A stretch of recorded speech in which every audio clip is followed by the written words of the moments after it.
Hey, good afternoon, and welcome to Asher's Alien Ray. My name is Ray Miller, alien hunter.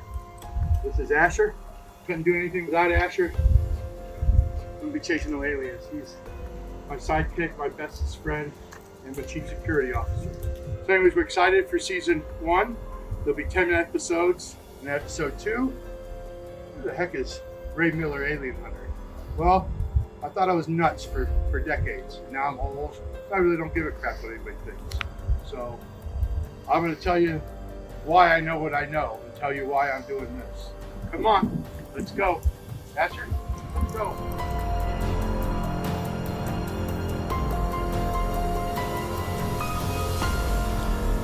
Good afternoon and welcome to episode 2 of Asher's Alien Ray with your host, Ray Miller, alien hunter.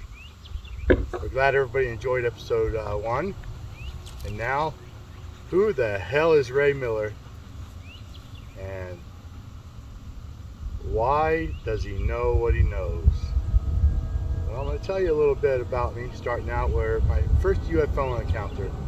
I was 12 years old, and my mom and my siblings were at the skating rink. And it was probably a Friday night, Saturday night, and man, oh man,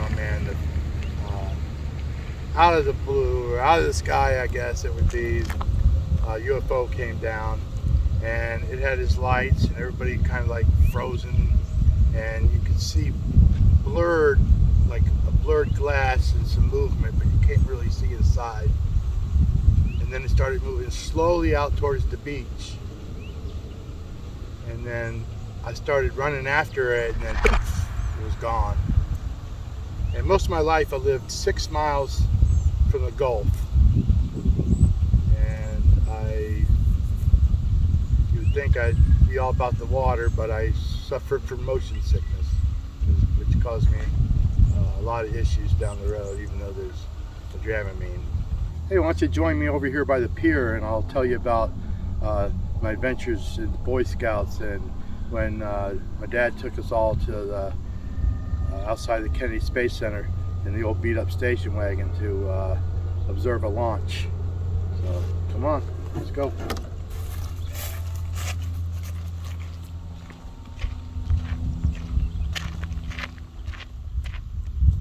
When I was 12 years old, I joined the Boy Scouts with my brother Roy. Now he really excelled. Me, I was always a daydreamer, and I was fascinated by the water and the skies. So I concentrated mostly on canoeing, because during canoeing I felt solitude, and I felt just part of nature. It was pretty exciting. And then sometimes when we canoed at night, you got to see the skies, Orion's Belt and the Big Dipper, and find out where you're at by the North Star. So that was all fascinating stuff to me. And so the Boy Scouts, it was basically canoeing and astronomy. And then because of Boy Scouts, we would go to the local planetarium, which just fascinated me more, because I got to see all the skies at different seasons, and then I could go up into the planetarium, and was just amazing. And then there was the launch of Apollo 11, and everybody was talking about it, and I begged my dad, please take us to the launch. And you know what? Packed us in that old beat-up station wagon. We went up there. We're about 15 or 20 miles outside of the launch area, and we're sitting in the back of the station wagon, opened up, and it was just unbelievable. And I was just in awe, and all I could talk about was, Dad, please take me to space camp. Let me go to space camp. Come on, let me go to space camp, the Kennedy Space Center. Well, you know what? Stuff costs a lot of money, so I didn't go. But I kept being fascinated. And then I watched a lot of Adam 12, and I did a little bit of Silver Air Patrol, and I heard some UFO stories, and they were pretty exciting. So I joined the Air Force, and I became a law enforcement specialist And I was very proud. I graduated from the police academy, and I graduated from Camp Bullish, Texas, and I was on top of the world. Well, the military sometimes will throw stuff at you can't handle, and I had a rough time. And so after I got out, my first tour, I took off, and I struggled a little bit throughout my life. And it wasn't until 1984, my abduction, that I actually kind of felt somewhat alive for once. But I was gone for 72 hours, and I wanted to remember so bad. Was I crazy? What the heck was going on? And so I had just severe nightmares. I'm talking violent nightmares. So I just couldn't think of nothing. And I really struggled, and the people that loved me struggled. But it wasn't until 2004, my second abduction, that the nightmares went away, and it became like vivid dreams, and I felt positive, and I felt at peace, and it was a nice feeling in my life. And that's I was on a lot of psychotropics from the military, and I wanted to get off of that stuff, and they didn't want me off of it, and I struggled. And so finally in 2007 I said enough. I got off my psychotropics, and in 2008 I was in a homeless program. So I compromise. I take a decent amount of my meds. But one thing about having issues in the VA and going from different programs to different programs that I did from 2008 all the way off and on till 2017, I had these different programs that I was in, and I met unbelievable individuals. Now trust me, I met people, 3 meals in a cot, and I met a lot of hustlers, but I met the real deal, and you knew the real deal. And I got to know guys, and I got to see videos from Iraq and Afghanistan.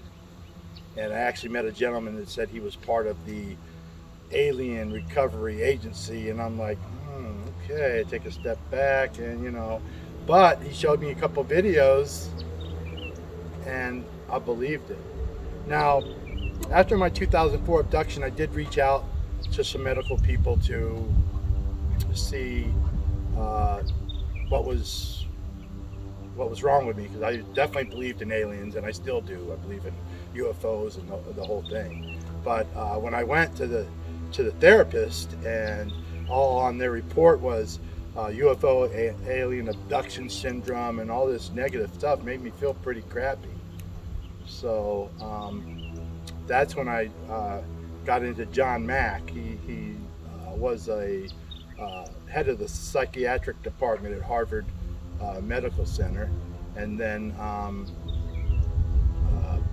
Bud Hopkins, a ufologist, and just the list goes on, and there's so much negativity about us, but the deal is I believe this, and just come with me and I'll tell you more.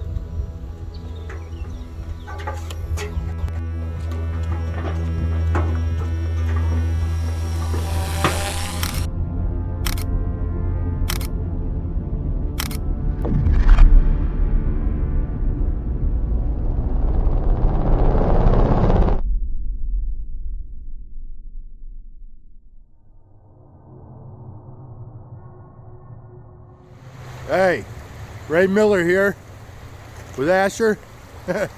Took me 2.5 days and over 600 miles to get away from them damn drones and the people that are trying to get the information from me. It sucks sometimes, but we're here.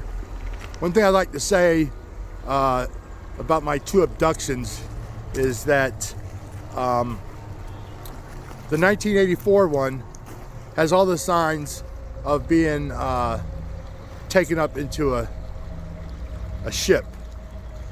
But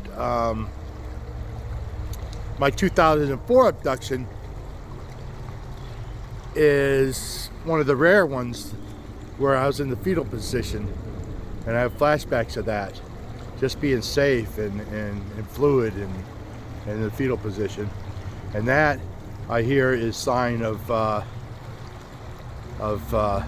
being abducted where they take your body and they go out and commit earthly sins, which kind of yucks me out a little bit. But then so those abductions, the violent nightmares, man, you just can't remember anything. Now I do have a lot of flashbacks of the second abduction, but they're more peaceful, they're water-based, unbelievable, and it's more of me being in a fetal position, but being loved. It's strange. So it's funny though, because both abductions were 20 years apart on the same day, and 2024 is coming up, so I will be prepared and wired for sound, and if they try it, we'll have proof. So I gotta move on here. I have some people coming up, and I'm not exactly sure if they're friendly or foe. So as of before, I'm gonna step away, and I'll be back with you soon, hopefully. This is Ray Miller signing off. Hey, Ray Miller. Yeah, it sucks being paranoid, man, but who would have thought to see a Catholic priest and a nun out here, way out here, but you know, God is everywhere. Getting back to the aliens, they're rebels, like the bases that we're gonna check out later this season with in South Carolina and the one in Florida.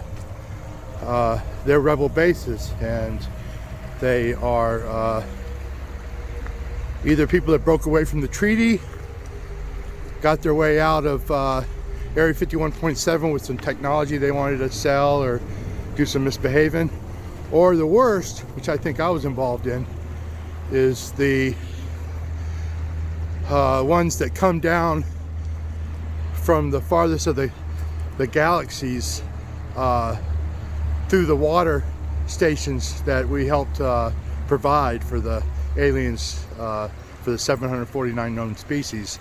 But some of them, their way out, work their way in, and they're the serious rebels, and they're bad news. So oh shoot, there's a lot of action out here. I'm gonna have to step away again. Just bear with me, and I'll be back with you shortly.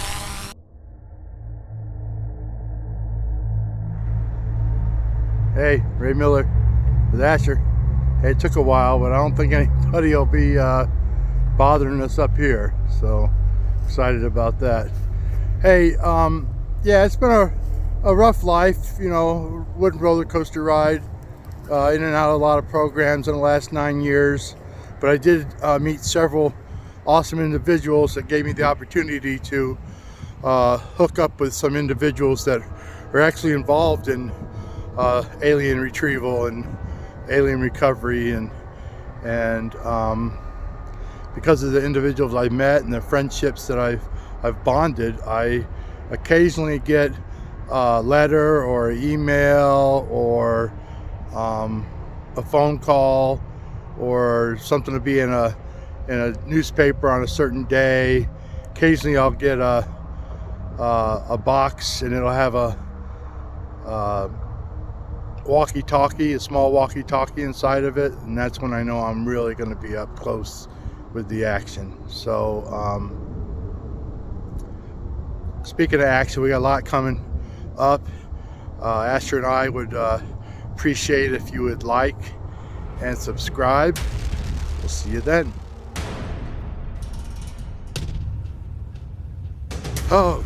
Ray Miller, alien hunter, here on the site of a crashed UFO. There is several teams on the scene.